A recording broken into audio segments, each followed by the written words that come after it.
Item ಯಾವುದೇ ಇರಲಿ try ಮಾಡಿ ಆಚಿ ಚಿಕನ್ ಮಸಾಲಾ. ಮಲ್ಲೇಶ್ವರಂನ ಇಂಡಸ್ ಇಂಡ್ ಬ್ಯಾಂಕಿನ ಮೇಲೆ ವಂಚನೆಯ ಆರೋಪ ಬಂದಿದೆ. ಇಲ್ಲಿ ಅಕೌಂಟ್ ಇಂದ 97,500 ರೂಪಾಯಿ ಹೋಗಿದೆ ಅಂತ ಹೇಳಿ ಗ್ರಾಹಕ ಬಾಬು ಶಂಕರ್ ಈಗ ಆರೋಪವನ್ನ ಮಾಡ್ತಿದ್ದಾರೆ. ಚಿನ್ನಾಭರಣವನ್ನ ಸಾಲ ಪಡೆದ ತಿಂಗಳಲ್ಲೇ ಹಣ ಡೆಬಿಟ್ ಆಗಿದೆ. ಬಳಸದೇ ಇದ್ದಂತ ಹೊಸ ಕ್ರೆಡಿಟ್ ಕಾರ್ಡ್ನಿಂದ ಹಣ ಡೆಬಿಟ್ ಆಗಿದೆ. 20,000 ಲಿಮಿಟ್ ಇದ್ದಂತ ಕಾರ್ಡ್ನಲ್ಲಿ 19,500 ರೂಪಾಯಿ ಡೆಬಿಟ್ ಆಗಿದೆ ಅಂತ ಹೇಳಿ ಇಂಡಸ್ ಇಂಡ್ ಬ್ಯಾಂಕ್ನ ವಿರುದ್ಧ ವಂಚನೆಯ ಆರೋಪವನ್ನ ಮಾಡ್ತಿದ್ದಾರೆ ಈ ಒಬ್ಬ ಗ್ರಾಹಕ. ಮಲ್ಲೇಶ್ವರಂನ ಇಂಡಸ್ ಇಂಡ್ ಬ್ಯಾಂಕ್ ಸಿಬ್ಬಂದಿ ದೋಖಾ ಮಾಡಿದ್ದಾರೆ ಅನ್ನುವಂತ ಆರೋಪ ಬಂದಿದೆ. ಬಾಬು ಶಂಕರ್ ಎಂಬುವರಿಗೆ ಮೋಸ ಮಾಡಿರುವಂತಹ ಆರೋಪ ಕೇಳಿ ಬಂದಿದೆ. ಅಕೌಂಟ್ನಿಂದ 97,500 ರೂಪಾಯಿ ಹಣ ಡೆಬಿಟ್ ಆಗಿದೆ ಅನ್ನುವಂತ ಮಾಹಿತಿಯನ್ನ ನೀಡುತ್ತಿದ್ದಾರೆ. ಒಟ್ಟಾರೆಯಾಗಿ 1.17 ಲಕ್ಷ ಹಣವನ್ನ ಕಳೆದುಕೊಂಡಿದ್ದಾರೆ. 1,17,000 ಈ ಗ್ರಾಹಕ ಕಳೆದುಕೊಂಡು ಕಂಗಾಲಾಗಿದ್ದಾರೆ ಅನ್ನುವಂತ ಮಾಹಿತಿ ಬರ್ತಾ ಇದೆ. ಏಪ್ರಿಲ್ 23ರಂದು ಗೋಲ್ಡ್ ಲೋನ್ ಅನ್ನ ಪಡೆದುಕೊಂಡಿದ್ರು ಬಾಬು ಶಂಕರ್ ಎನ್ನುವಂತವರು. 18.80 ಅಂದ್ರೆ 18,80,000 ಗೋಲ್ಡ್ ಲೋನ್ ಅನ್ನ ಈ ಬ್ಯಾಂಕ್ ನೀಡಿತ್ತು.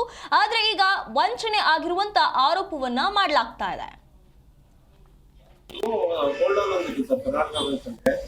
ಇಲ್ಲಿ relationship IndusInd bank relationship manager ಬಂದು ಕಾಲ್ ಮಾಡಿದ್ದೇನೆ. ನಿಮ್ಗೆ ಯಾವ್ದಾದ್ರು ಗೋಲ್ಡ್ ಲೋನ್ ಫೆಸಿಲಿಟಿ ಬೇರೆ ಲೋನ್ ಫೆಸಿಲಿಟೀಸ್ ಕೇಳಿ ನಾವು ಮಾಡಿ ಕೊಡ್ತೇವೆ. ಈಗ ಎಕ್ಸಿಸ್ಟಿಂಗ್ ಬ್ಯಾಂಕ್ ಅಲ್ಲಿ ಏನಿದೆ ಅದಕ್ಕಿಂತ ನಿಮ್ಗೆ ಎಕ್ಸ್ಟ್ರಾ ಮಾಡಿ ಕೊಡ್ತೇವೆ, ಎನ್ಹಾನ್ಸ್ಮೆಂಟ್ ಮಾಡಿ ಕೊಡ್ತೇವೆ ಅಂತ ಕೋರ್ಸ್ ಮಾಡಿ ಹೇಳಿದ್ರು. ಕಂಟಿನ್ಯೂಸ್ ಕಾಲ್ ಮಾಡಿದ್ದೇನೆ. ನಾನೇನ್ ಮಾಡ್ತೇನೆ, ನಾನು ಈಗ ಪ್ರೆಸೆಂಟ್ ಇದ್ದಂತ ಬ್ಯಾಂಕ್ ಲೋನ್ ಕ್ಲೋಸ್ ಮಾಡ್ಕೊಂಡಿದ್ದೇನೆ. ಇಂಡಸ್ಇಂಡ್ ಬ್ಯಾಂಕ್ ಸ್ವಲ್ಪ ಬಂದಿದ್ದೇನೆ, ಗೋಲ್ಡ್ ಲೋನ್ ತಗೊಂತೇನೆ.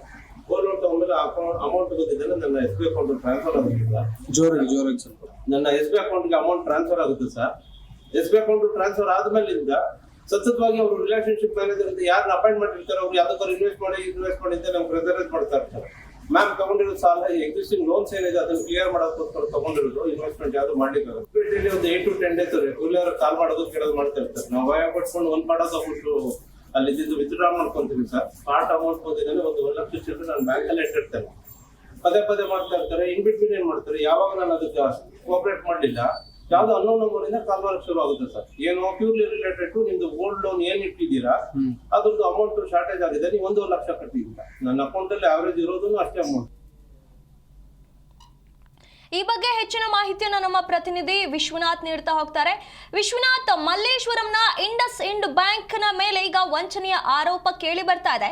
ಹಾಗಾದ್ರೆ ಏನಿದು ಪ್ರಕರಣ? ಸುನಿಧಿ, ಮೊದಲೇದಾಗಿ ಇಲ್ಲಿ ನಾವು ಗಮನಿಸಬೇಕಾದ ಸಂಗತಿ ಅಂತಂದ್ರೆ, ಈ ವ್ಯಕ್ತಿ ಏನಿದ್ದಾರೆ ಅಂದ್ರೆ ಈಗ ಒಂದು ಪ್ರಕರಣವನ್ನ ದಾಖಲಿಸಿರುವಂತಹ ಈ ಬಾಬು ಶಂಕರ್ ಏನಿದ್ದಾರೆ, ಇವರು ಮೊದಲೇದಾಗಿ ಒಂದು ಖಾಸಗಿ ಬ್ಯಾಂಕ್ ನಲ್ಲಿ ಈ ಒಂದು ಚಿನ್ನವನ್ನ ಅಡವಿಟ್ಟು 16 ಲಕ್ಷ ರೂಪಾಯಿ ಹಣವನ್ನ ಇವರು ತೆಗೆದುಕೊಂಡಿರ್ತಾರೆ. ಆದ್ರೆ ಮಧ್ಯವರ್ತಿಯ ಮುಖಾಂತರವಾಗಿ ಈ ಇಂಡಸ್ ಇಂಡ್ ಬ್ಯಾಂಕ್ ಏನಿದೆ ಇದ್ರ ಬಗ್ಗೆ ಮಾಹಿತಿ ಗೊತ್ತಾಗುತ್ತೆ ಮತ್ತು ಬ್ಯಾಂಕ್ನವರು ಕೂಡ ಅಪ್ರೋಚ್ ಮಾಡ್ತಾರೆ. ಅಂದ್ರೆ ಕೆಲ ಸಂದರ್ಭಗಳಲ್ಲಿ ಎಕ್ಸಾಂಪಲ್ ನಾವೇ ಒಂದು ಬ್ಯಾಂಕ್ ನಲ್ಲಿ ಲೋನ್ ತೆಗೆದುಕೊಂಡ್ರೆ ಕಡಿಮೆ ಬಡ್ಡಿಗೆ ನಿಮಗೆ ಇನ್ನೊಂದ್ ಕಡೆ ಲೋನ್ ಕೊಡ್ತೀವಿ ಅನ್ನೋ ಒಂದು ಆಫರ್ಗಳು ಕರೆಗಳು ಸಹಜವಾಗಿ ಬಂದೇ ಬರುತ್ತೆ. ಅದೇ ರೀತಿಯಾಗಿ ಇವ್ರಿಗೂ ಕೂಡ ಒಂದು ಕರೆ ಬರುತ್ತೆ. ಹೀಗಾಗಿ ಇಂಡಸ್ ಇಂಡ್ ಬ್ಯಾಂಕ್ ನಲ್ಲಿ ಏನು ಖಾಸಗಿ ಬ್ಯಾಂಕ್ ನಲ್ಲಿ ಇಟ್ಟಂತಹ ಗೋಲ್ಡ್ ಅನ್ನೇ ಇಟ್ರೆ 19 ಲಕ್ಷ ರೂಪಾಯಿವರೆಗೂ ಕೂಡ, ಇಲ್ಲಿ 16 ಲಕ್ಷ ಕೊಟ್ರೆ ಇನ್ನೊಂದು ಬ್ಯಾಂಕ್ ನಲ್ಲಿ 19 ಲಕ್ಷ ರೂಪಾಯಿ ಕೊಡ್ತೀವಿ ಅನ್ನೋ ಒಂದು ಆಂಗಲ್ ನಲ್ಲಿ ಅವರು ಒಪ್ಪಿಸ್ತಾರೆ. ಅದಾದ್ಮೇಲೆ ದಿನಾಂಕ ಮಾರ್ಚ್ ತಿಂಗಳಲ್ಲಿ ಅವರು ಈ ಒಂದು ಗೋಲ್ಡ್ ಅನ್ನ ಆ ಬ್ಯಾಂಕ್ ಇಂದ ಬಿಡಿಸಿ ಈ ಇಂಡಸ್ ಇಂಡ್ ಬ್ಯಾಂಕ್ ಅಲ್ಲಿ ಇಡ್ತಾರೆ. ಅದಾದ್ಮೇಲೆ 18.80 ಲಕ್ಷ ಗೋಲ್ಡ್ ಲೋನ್ ಅನ್ನು ಕೂಡ ಈ ಇಂಡಸ್ ಇಂಡ್ ಬ್ಯಾಂಕ್ ಕೊಟ್ಟಿರುತ್ತೆ.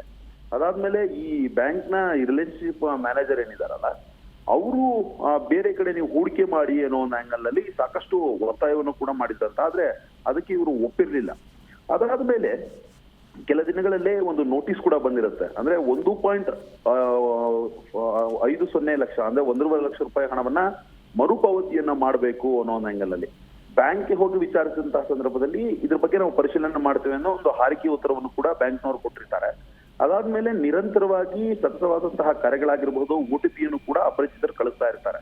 ಇದಾದ್ಮೇಲೆ ದಿನಾಂಕ ಅಂದ್ರೆ 4ನೇ ತಾರೀಕು ಅಕೌಂಟ್ ನಿಂದ, ಏಪ್ರಿಲ್ 4ನೇ ತಾರೀಕು ಅಕೌಂಟ್ ನಿಂದ 97,500 ರೂಪಾಯಿ ಮತ್ತು ಹೊಸ ಕ್ರೆಡಿಟ್ ಕಾರ್ಡ್ ಅನ್ನ, ಅಂದ್ರೆ ಇಷ್ಟೊಂದು ಲೋನ್ ತಗೊಂಡ್ಕೊಂಡಿದ್ದೀರಾ, ನಿಮ್ಗೆ 20,000 ರೂಪಾಯಿ ಮೌಲ್ಯದ ಒಂದು ಕ್ರೆಡಿಟ್ ಕಾರ್ಡ್ ಅನ್ನ ಫ್ರೀ ಆಗಿ ಕೊಡ್ತೀವಿ ಅನ್ನೋ ಅಂಗಲಲ್ಲಿ ಬ್ಯಾಂಕ್ ಅವರು ಕೊಟ್ಟಿರ್ತಾರೆ. ಅದರಿಂದನೂ ಕೂಡ 19,500 ರೂಪಾಯಿ ಹಣ ಕಟ್ಟಾಗ್ಬಿಟ್ಟಿದೆ. ಹೀಗಾಗಿ ಶಾಕ್ಗೆ ಒಳಗಾದಂತಹ ಈ ಏನಿದ್ದಾರೆ ಇವರ ದೂರುದಾರರು ನೇರವಾಗಿ ಬ್ಯಾಂಕ್ಗೆ ಹೋಗಿ ಸಂಪರ್ಕಿಸ್ತಾರೆ. ಆದ್ರೆ ಯಾವುದೇ ರೀತಿಯಾದಂತಹ ಸಮಂಜಸವಾದ ಉತ್ತರಗಳು ಕೂಡ ಅವರಿಂದ ಬಂದಿರೋದಿಲ್ಲ. ಹೀಗಾಗಿ ಬೇರೆಯವರ ಜೊತೆ ಇನ್ವಾಲ್ವ್ ಆಗಿ ಇವರೇ ನನ್ನ ಖಾತೆಯಿಂದ ಹಣವನ್ನ ಕಟ್ ಮಾಡ್ಕೊಂಡಿದ್ದಾರೆ ಅನ್ನೋ ಅಂಗಲ್ಲಿ ಈಗ ಇವರು ಆರೋಪವನ್ನ ಮಾಡ್ತಾ ಇರುವಂತದ್ದು.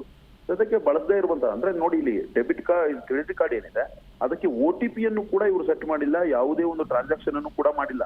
ಹೀಗಾದ್ರೂ ಕೂಡ ಹಣವನ್ನ ನೇರವಾಗಿ ಕಟ್ ಮಾಡಲಾಗಿದೆ ಅನ್ನೋ ಒಂದು ಗಂಭೀರ ಆರೋಪವನ್ನು ಇವರು ಮಾಡ್ತಾ ಇರುವಂತದ್ದು.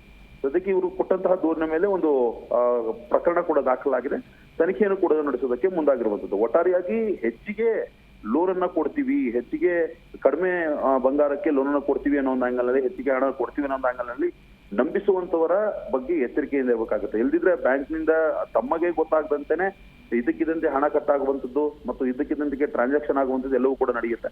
ಅದಕ್ಕೆ ಮಲ್ಲೇಶ್ವರಂ ಪೊಲೀಸರು ಪ್ರಕರಣವನ್ನು ದಾಖಲು ಮಾಡಿಕೊಂಡು ತನಿಖೆಯನ್ನು ಮುಂದುವರಿಸಿರುವಂತದ್ದು. ಸುನೀತಿ, ಧನ್ಯವಾದಗಳು ವಿಶ್ವನಾಥ್ ನಿಮ್ಮೆಲ್ಲ ಮಾಹಿತಿಗಾಗಿ.